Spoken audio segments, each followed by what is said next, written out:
দুনিয়াতে তো সব ফয়সালা হবে না। আমরা তো হতাশ হয়ে যাই না যে দুনিয়াতে এমন কেন, এটা কেন, ওইটা কেন। দুনিয়া এটারই জায়গা। দুনিয়া সবকিছুর কনক্লুশনের জায়গা না, সবকিছুর পরিসমাপ্তির জায়গা হচ্ছে কিয়ামতের মাঠ। ওই দিন যে সফল সে সফল, যে ব্যর্থ সে ব্যর্থ। দুনিয়ার বাড়ি গাড়ি, স্ট্যাটাস, চাকরি বাকরি, ইজ্জত সম্মান, এটা সাফল্য ব্যর্থতার মানদণ্ড নয়, চূড়ান্ত মানদণ্ড নয়। চূড়ান্ত মানদণ্ড কি? ফামান যুহজিহা আনিন নার ওয়া উদখিলাল জান্নাহ ফাকাদ ফাজ।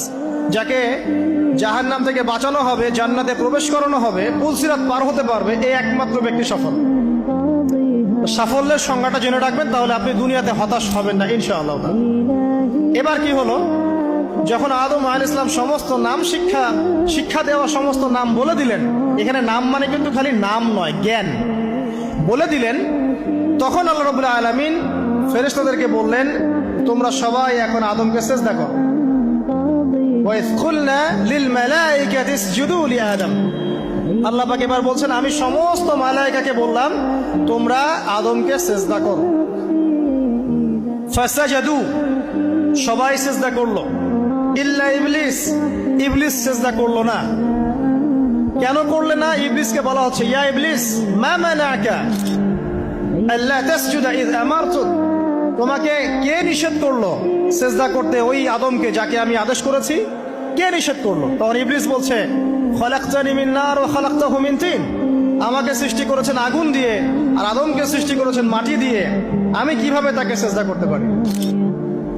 ইবলিস বলতে চাইলো যে আপনি যে বলছেন আদমকে সিজদা করো, আদম তো মাটির তৈরি, আমি তো আগুনের তৈরি, তাহলে আপনি ভুল বলছেন। নাউজুবিল্লাহ। আগুন কেন মাটির সামনে নত হবে?